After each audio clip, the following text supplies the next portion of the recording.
ರಮೇಶ್ ಜಾರಕಿಹೊಳಿ ಅವರು ಕುಮಾರಸ್ವಾಮಿ ಅವರ ಹತ್ರ ಒಂದು ಬೇಡಿಕೆಯನ್ನು ಇಟ್ಟಿದ್ದಾರೆ. ಏನಾದರೂ ಆಗಲಿ ವಿಜೇಂದ್ರನ್ನ ಕೆಳಗಿಳಿಸ್ಬೇಕು. ರೆಬೆಲ್ ನಾಯಕರ ಮನವಿಗೆ ಯಾವುದೇ ಸ್ಪಂದನೆ ಸಿಕ್ಕಿಲ್ಲ ಅನ್ನಂಗಾಯ್ತು.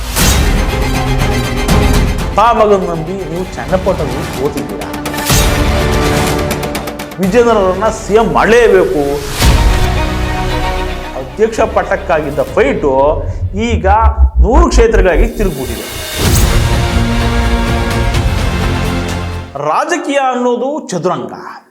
ಇಲ್ಲಿ ಯಾರು ಯಾವ ಪಾನ್ ಮೂವ್ ಮಾಡ್ತಾರೆ, ವಿರೋಧಿಗಳಿಗೆ ಹೇಗೆ ಚೆಕ್ಮೇಟ್ ಇಡ್ತಾರೆ ಅನ್ನೋದೇ ಲೆಕ್ಕಾಚಾರ. ರಾಜಕೀಯ ಬಲ್ಲವರು, ರಾಜಕೀಯ ಪಂಡಿತರು, ತಜ್ಞರು, ವಿಶ್ಲೇಷಕರು, ಹೀಗೆ ರಾಜಕೀಯ ಗೊತ್ತಿರೋ ಎಲ್ಲರೂ ರಾಜಕೀಯವನ್ನ ಚದುರಂಗಕ್ಕೆ ಸಿಂಕ್ ಮಾಡಿ ಲೆಕ್ಕಾಚಾರ ಹಾಕ್ತಾರೆ. ಇದು ಸಾಮಾನ್ಯ. ಆದರೆ ಸದ್ಯ ರಾಜ್ಯ ಬಿಜೆಪಿಯಲ್ಲಿ ನಡೀತಿರುವಂತಹ ಬೆಳವಣಿಗೆಯನ್ನು ನೋಡಿದ್ರೆ ಇದು ಚದುರಂಗ ಅಲ್ಲ, ಕ್ರಿಕೆಟ್ ಆಡ್ದಂಗೆ ಕಾಣ್ತಾ ಇದೆ. ರಾಜ್ಯ ಬಿಜೆಪಿಯಲ್ಲಿನ ಭಿನ್ನಮತ, ಅಸಮಾಧಾನ, ಬೇಸರ, ಸಿಟ್ಟು, ಸೆಳವು ಎಕ್ಸೆಟ್ರಾ ಎಲ್ಲವೂ ಬೀದಿಗೆ ಬಂದಿದೆ. ಹೀಗೆ ಬೀದಿಗೆ ಬಂದ ಬಡಿದಾಟ ಡೆಲ್ಲಿ ಅಂಗಳಕ್ಕೂ ಈಗಾಗಲೇ ತಲುಪಾಗಿದೆ. ಹೀಗೆ ದೆಹಲಿಯಲ್ಲಿರುವಂಥ ರೆಬಲ್ ಟೀಮ್ನ ವೈಸ್ ಕ್ಯಾಪ್ಟನ್ ರಮೇಶ್ ಜಾರಕಿಹೊಳಿ ಅವರು ಕೇಂದ್ರ ಸಚಿವರಾದಂತಹ ಎಚ್ ಡಿ ಕುಮಾರಸ್ವಾಮಿ ಅವರನ್ನು ಭೇಟಿ ಮಾಡಿದ್ದಾರೆ. ಈ ಟೈಮಲ್ಲಿ ರಮೇಶ್ ಜಾರಕಿಹೊಳಿ ಅವರು ಕುಮಾರಸ್ವಾಮಿ ಅವರ ಹತ್ರ ಒಂದು ಬೇಡಿಕೆಯನ್ನು ಇಟ್ಟಿದ್ದಾರಂತೆ. ಅದೇನು ಅಂದರೆ 100 ಕಾನ್ಸ್ಟಿಟ್ಯೂನ್ಸಿ ಬೇಕು ಅಂತ. ಹಾಗಂದ್ರೆ ಏನಿದು 100 ಕಾನ್ಸ್ಟಿಟ್ಯೂನ್ಸಿ, 100 ಕಾನ್ಸ್ಟಿಟ್ಯೂನ್ಸಿ ಏನಿದು? ರೆಬೆಲ್ ನಾಯಕರ ತಂತ್ರ ಏನು? ರಮೇಶ್ ಜಾರಕಿಹೊಳಿ ಮಾತಿಗೆ ಕುಮಾರಸ್ವಾಮಿ ಏನಂದ್ರು? ಇದೆಲ್ಲವನ್ನು ಡೀಟೇಲ್ ಆಗಿ ನೋಡ್ತಾ ಹೋಗೋಣ. ಇದು national TV special wide angle. ನಾನು ಮಂಜು ಬಾನಗೇರ. ರಾಜ್ಯ ಬಿಜೆಪಿಯಲ್ಲಿ 2 ಟೀಮ್ಗಳಾಗಿರೋದು ಊರಿಗೆಲ್ಲ ಗೊತ್ತು. ಒಂದು ಟೀಮ್ಗೆ ವಿಜೇಂದ್ರ ಕ್ಯಾಪ್ಟನ್ ಆದರೆ ಮತ್ತೊಂದು ಟೀಮ್ಗೆ ಯತ್ನಾಳ್ ಕ್ಯಾಪ್ಟನ್. ಇಬ್ಬರಿಗೂ ಪಕ್ಷದ ಅಧ್ಯಕ್ಷರ ಸ್ಥಾನದ ಮೇಲೆ ಕಣ್ಣು. ಅದು ಏನಾದರೂ ಆಗಲಿ ವಿಜೇಂದ್ರನ್ನ ಕೆಳಗಿಳಿಸ್ಬೇಕು, ಖಾಲಿಯಾದಂತಹ ಅಧ್ಯಕ್ಷ ಕುರ್ಚಿಯಲ್ಲಿ ನಾನು ಕೂತ್ಕೋಬೇಕು ಅನ್ನೋದು ಯತ್ನಾಳ್ರ ಸದ್ಯದ ಮಹತ್ವಾಕಾಂಕ್ಷೆ. ವಿರೋಧಿಗಳು ಏನೇ ಪ್ರಯತ್ನ ಪಡಲಿ, ಎಷ್ಟೇ ತಿಪ್ಪರ್ಲಾಗ ಹೊಡಿಲಿ, ಇರೋ ಅಧ್ಯಕ್ಷ ಸ್ಥಾನವನ್ನು ಉಳಿಸ್ಕೊಂಡು ಮುಂದೆ ಪಕ್ಷವನ್ನು ಗೆಲ್ಲಿಸ್ಕೊಂಡು CM ಆಗಬೇಕು ಅನ್ನೋದು ವಿಜೇಂದ್ರರ ಕನಸು. ಈ ಇಬ್ಬರ ನಡುವೆ ಒಂದಿಷ್ಟು ಮಂದಿ ಮಾತ್ರ ತಟಸ್ಥವಾಗಿ ನಿಂತಿದ್ದಾರೆ. ಅವರು ಯಾವ ಟೀಮಿಗೆ ಸೇರ್ತಾರೆ ಅನ್ನೋದು ಅವ್ರಿಗೇ ಗೊತ್ತು.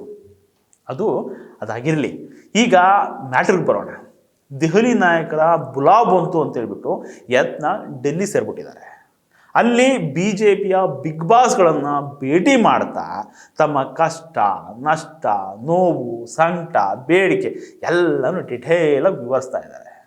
ಹೀಗೆ ವರಿಷ್ಠರ ಭೇಟಿ ಟೈಮಲ್ಲಿ ಹಾಲಿ ಅಧ್ಯಕ್ಷರ ಬಗ್ಗೆ ಆರೋಪ ಪಟ್ಟಿ ಸಲ್ಲಿಸಿ ರೆಬೆಲ್ ನಾಯಕರು ಅದೇ ಸಂದರ್ಭದಲ್ಲಿ ಒಂದು ಬೇಡಿಕೆಯನ್ನು ಇಟ್ಟಿದ್ದಾರಂತೆ.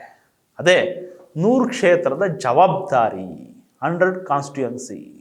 ನಿಜ, ವರಿಷ್ಠರ ಜೊತೆ ರೆಬೆಲ್ ನಾಯಕರು ಮಾತಾಡ್ತಾ ಮೊದಲು ಅಧ್ಯಕ್ಷರ ಬದಲಾವಣೆ ಬಗ್ಗೆ ಪ್ರಸ್ತಾಪ ಮಾಡಿದ್ರಂತೆ. ಆದರೆ ಇದಕ್ಕೆ ವರಿಷ್ಠರು ಅಷ್ಟೊಂದು ಇಂಟ್ರೆಸ್ಟ್ ತೋರಿಸಿಲ್ಲ.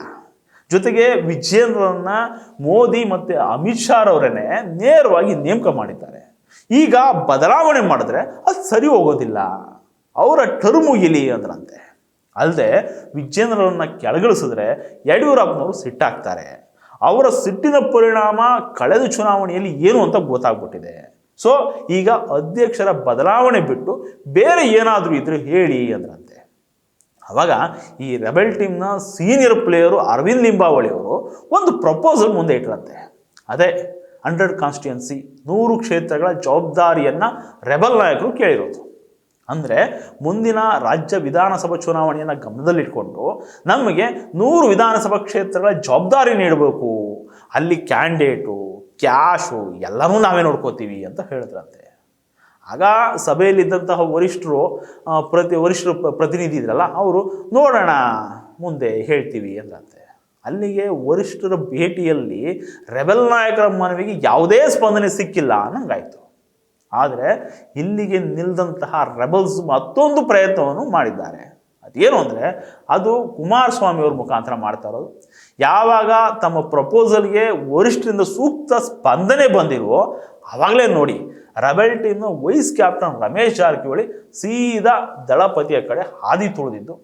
ಅಂದರೆ ಕೇಂದ್ರ ಸಚಿವರಾಗಿ ದೆಹಲಿಯಲ್ಲೇ ಇರುವಂಥ HD ಕುಮಾರಸ್ವಾಮಿ ನಿವಾಸಕ್ಕೆ ದೌಡಾಯಿಸಿತ್ತು. ಹೀಗೆ ಕುಮಾರಸ್ವಾಮಿ ನಿವಾಸಕ್ಕೆ ಹೋದಂತಹ ರಮೇಶ್ ಜಾರಕಿಹೊಳಿ ಅವರು ಕುಮಾರಸ್ವಾಮಿ ಮುಂದೆ ನೇರವಾಗಿ ಬಂದು ವಿಚಾರವನ್ನು ಮುಟ್ಟಿಸ್ಬಿಟ್ಟಿದ್ದಾರೆ. ಆಗ ಕುಮಾರಸ್ವಾಮಿ ಇದು ಸಾಧ್ಯನಾ ಅಂದಾಗ, ನೋಡಿ ಬ್ರದರ್, ಈಗ ನೀವು ನಮಗೆ ಸಪೋರ್ಟ್ ಮಾಡಬೇಕು, ಇಲ್ಲ ಅಂದರೆ ಮುಂದೆ ನಿಮ್ಮ ಪಕ್ಷಕ್ಕೂ ನಿಮ್ಮ ಮಗನ ರಾಜಕೀಯ ಭವಿಷ್ಯಕ್ಕೂ ತೊಂದರೆ ಆಗುತ್ತೆ. ಈಗಾಗಲೇ ಈ ಅಪ್ಪ ಮಗನ ನಂಬಿ ನೀವು ಚನ್ನಪಟ್ಟಣದಲ್ಲಿ ಸೋತಿದ್ದೀರಾ. ಅವರಿಬ್ಬರು ಮನಸ್ಸು ಮಾಡಿದ್ದಿದ್ರೆ ಚನ್ನಪಟ್ಟಣದಲ್ಲಿ ನಿಖಿಲ್ನ ಈಸಿಯಾಗಿ ಗೆಲ್ಲಿಸ್ಬೋದಿತ್ತು. ಆದರೆ ಅವ್ರು ಸಪೋರ್ಟ್ ಮಾಡಲಿಲ್ಲ. ಆ ಯಡಿಯೂರಪ್ಪಗೆ ವಿಜಯೇಂದ್ರ ಅವ್ರ ಭವಿಷ್ಯದ ಬಗ್ಗೆ ಚಿಂತೆ, ವಿಜಯೇಂದ್ರ ಅವ್ರನ್ನ CM ಮಾಡಲೇಬೇಕು, ಅದಕ್ಕಾಗಿ ಅವ್ರು ಏನು ಬೇಕಾದರೂ ಮಾಡ್ತಾರೆ.